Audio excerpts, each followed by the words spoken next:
Okay, y'all. Real Housewives of Potomac. That's my show. What are we in? Season 8? I think this is season 8, episode 1. It just came out on Sunday. If I'm wrong, I apologize. I think it is season 8. It's either 7 or 8, but I think it's 8. Anyway, so it's the ladies are back. The ladies are back. So who do we have? Robin, Giselle, Ashley,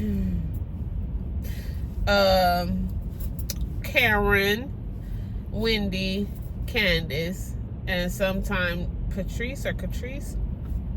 I don't know, whatever her name is, whatever. She's there.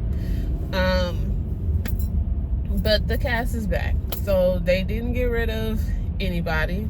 We were hoping they did, but Robin, but they didn't. So we have Juan and Robin, and now I feel like the producers was like, sit y'all ass down and talk about this. Y'all didn't give us nothing last season. Sit y'all ass down. We gonna have it open with y'all. Y'all gonna open this up. What's up? So they talking about dumb shit, stuff we didn't want to hear. Honestly, I could have fast forwarded because Robin is so dumb talking about some, oh, I believe that's a hotel story because it's too stupid to not be true. Are you dumb? Are you In dumb? 2 miles, take the exit to merge onto I-10 East. It's too stupid not to be true. Like, he can't make up something that stupid. I was like,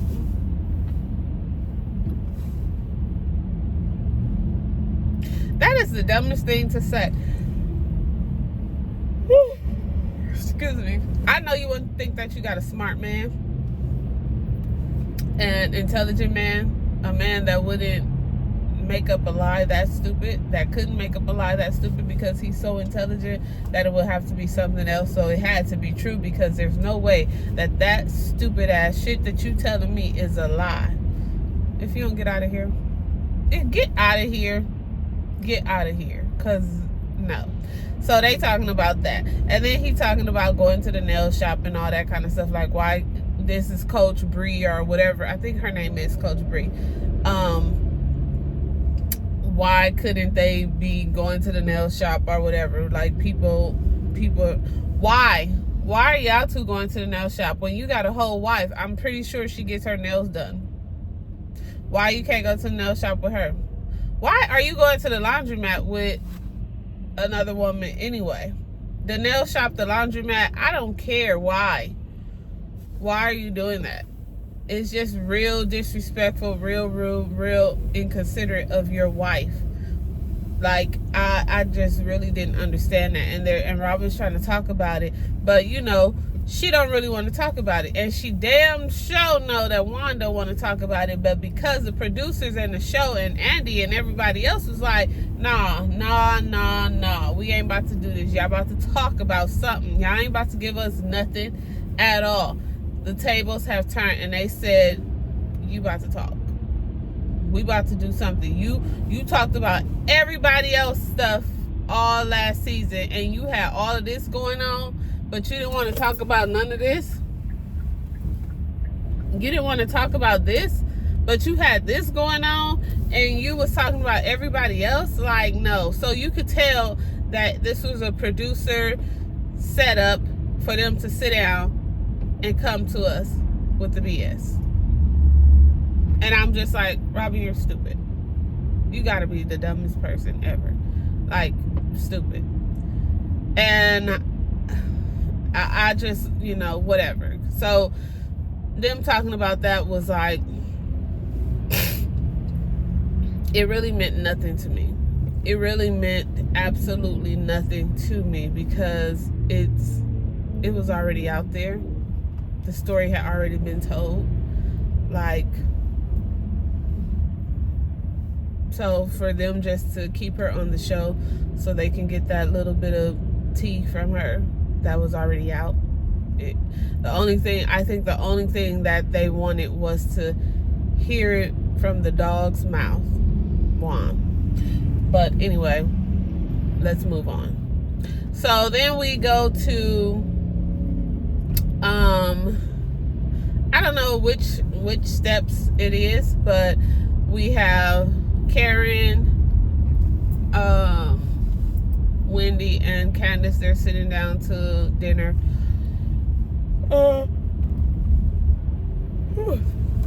And Wendy comes in. Wendy looks good. Wendy looks great. Wendy looks really good. All the ladies look good, but Wendy, so Wendy comes in because she's the last one to arrive, and she looks so good. Did I say she looks good? Yeah, she did. Okay, so she sits down and she's like, would it be okay if I didn't order a drink? And Candace like, no. And Karen's like, sure. Continue straight. And she's like, then use the second lane and from then right she talks to take about the exit Lent. to merge onto I-10 East. And they're like, wait, huh?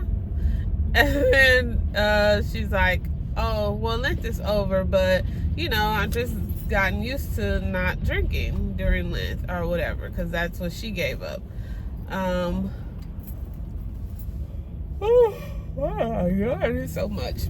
So whatever. Then she pulls out the rosary, and Candace is like, "Where was this all last season? Like, where was all of this? Where did this come from? Where was it? Because I needed it to ward away the demons from last season. If you had this, if you was carrying this, you should have pulled it out, threw it at a couple of people.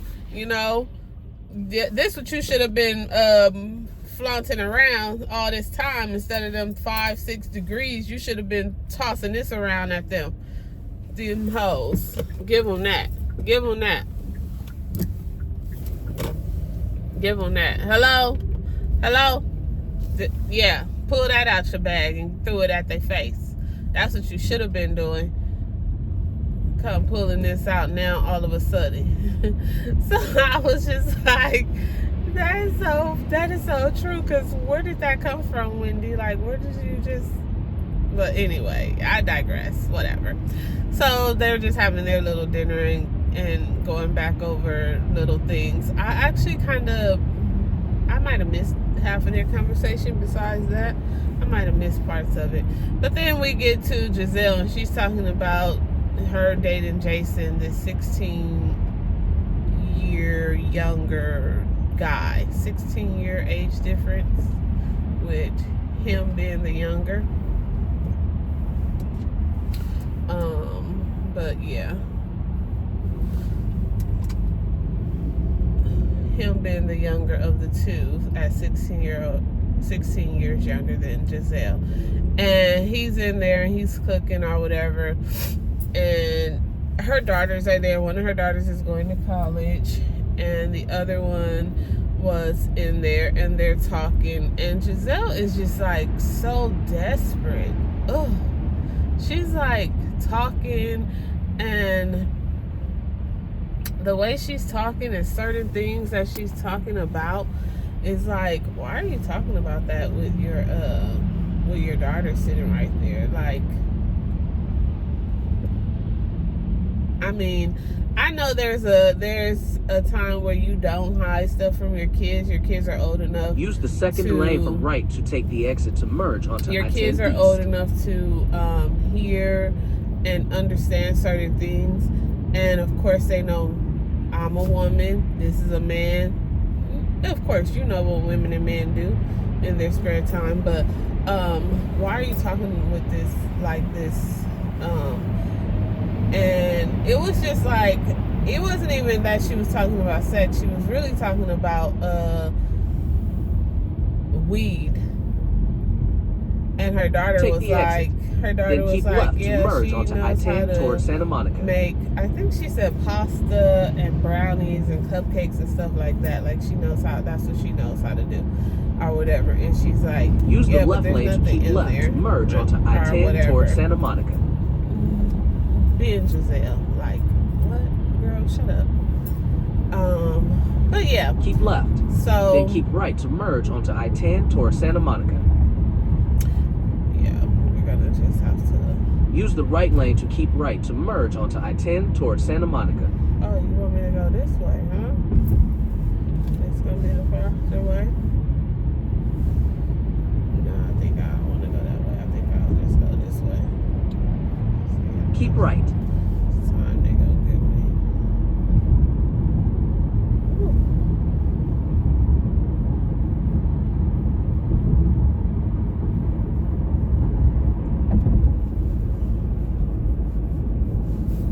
Go past this light. Then at the next one, turn left. At the light, use the left 2 lanes to turn left.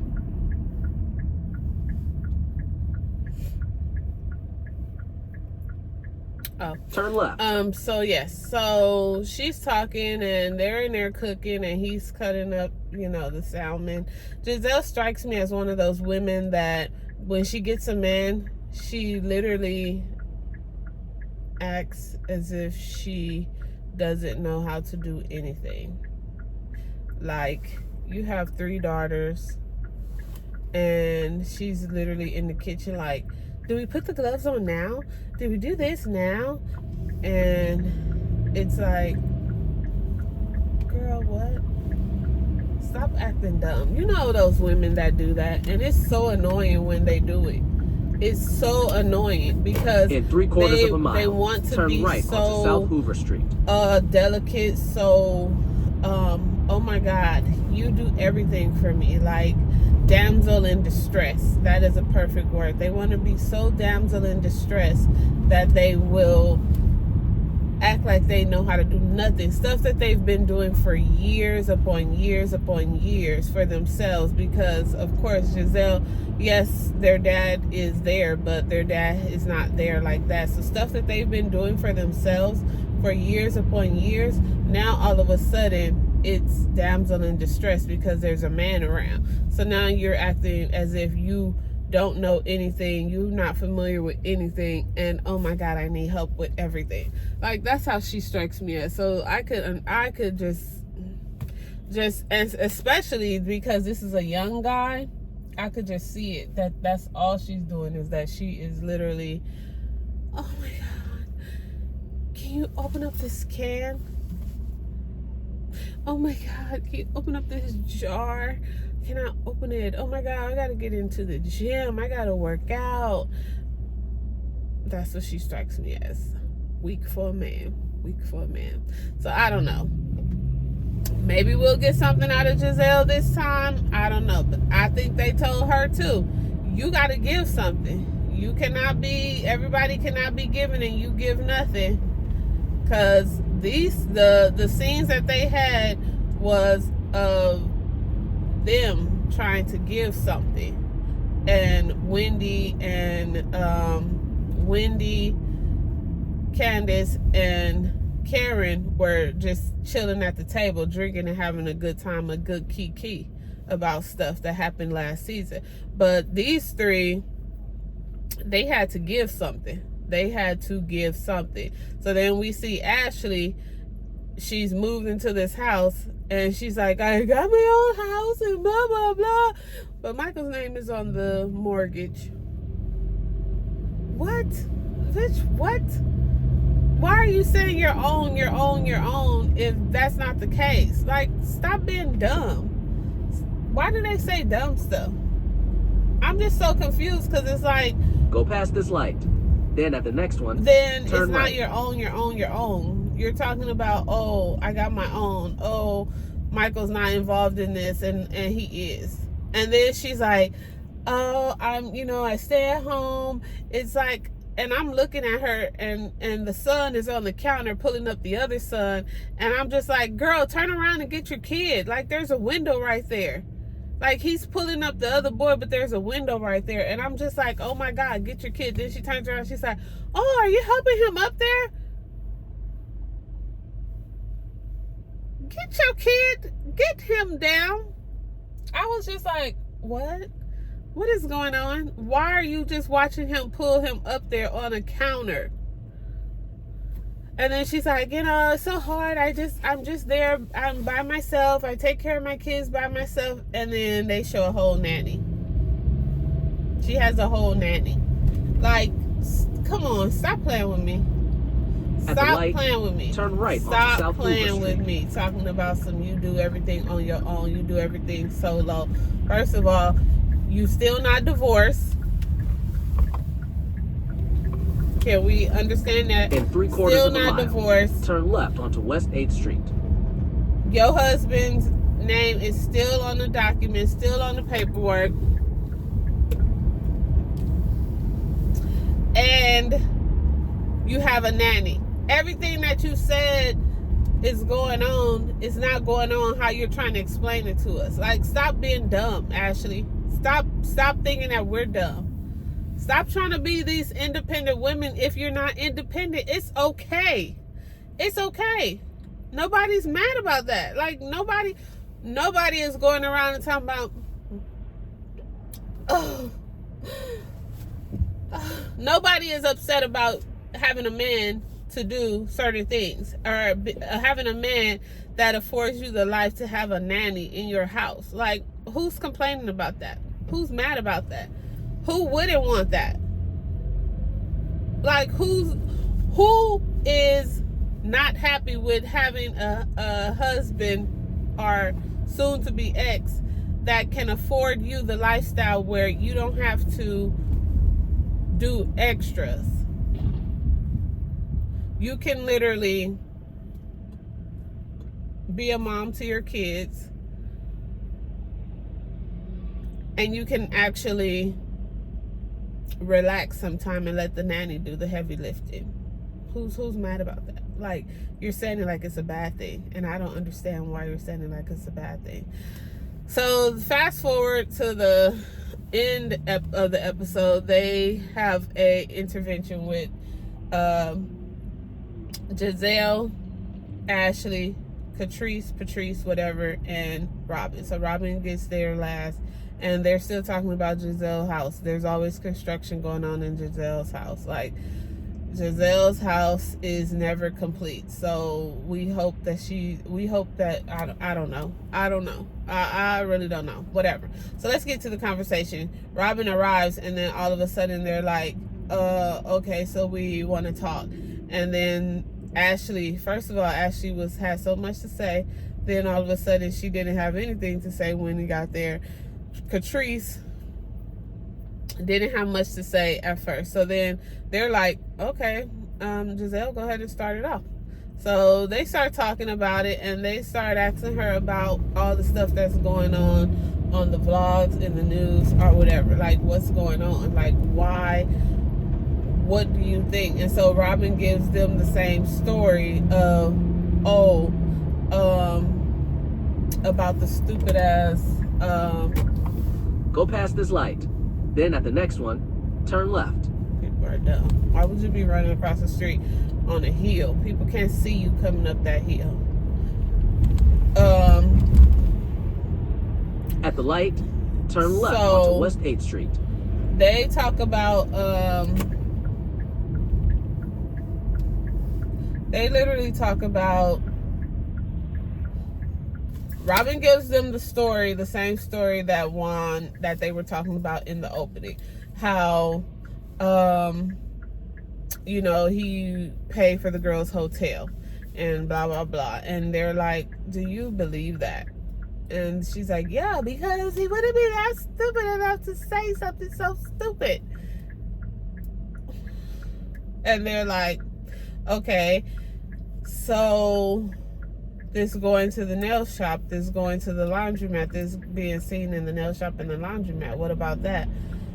Well, that's the coach, and they do things, they have friends. I'm not against him having friends and hanging out. He's been doing that, he's done that before. It's nothing to it. And it's like, and they're like, but why would he be doing it knowing? And I told him, in 1 mile, Juan, turn right onto South Ardmore hot. Avenue. The block is hot. You have to think about that. The block is hot. You can't just be out there like that right now because the block is hot. So, and they're like, so you're okay with all this? Like, yes, I don't care. And they're like, and I'm just like, this is the dumbest conversation ever. Like, this is so stupid. So it's still giving, Robin's not going to give much of anything. It's still giving that. Very much so. It's giving, Robin's not going to give us much of anything. At all. At all. She's not going to give us nothing. Like, we can hope and pray that she will give us something, but literally, she's not going to give us anything. And we can stop hoping for it, because even in this conversation, she's not caring. Like, well, why did you guys get married? Like, if he could do all the things that he was doing when you guys were supposed, I don't even know what the hell they were doing. Were they dating? Were they engaged all this time? Were they broken up? I don't know. But if he could do all the things that he was doing when you were engaged or dating or whatever you were doing, if he could do all of that stuff the same way that he was doing it when you guys are married, why did you get married? Why did you get married? Why? So it didn't make any sense to me. But that wraps up Real Housewives of Potomac Season 8, Episode 1. Let's see what happens. Let's see if the producer or the show, the creators or whoever, keeps them to the fire. Because right now, it's giving, yeah, you're going to be on screen. You're going to show something. You're going to show your life. The rest of everybody else is showing their stuff, showing their life. You guys are going to show something. So, we'll see if they hold them to it. Because right now, that was the episode. It was strictly about them. Strictly about them. So hopefully they hold them to the fire and we get something out of it, and it's a good season, and we don't have, well, hopefully Giselle's feeling good and that little Jason is, giving her what she wants. So yeah, all right, y'all, hope you enjoyed. Peace.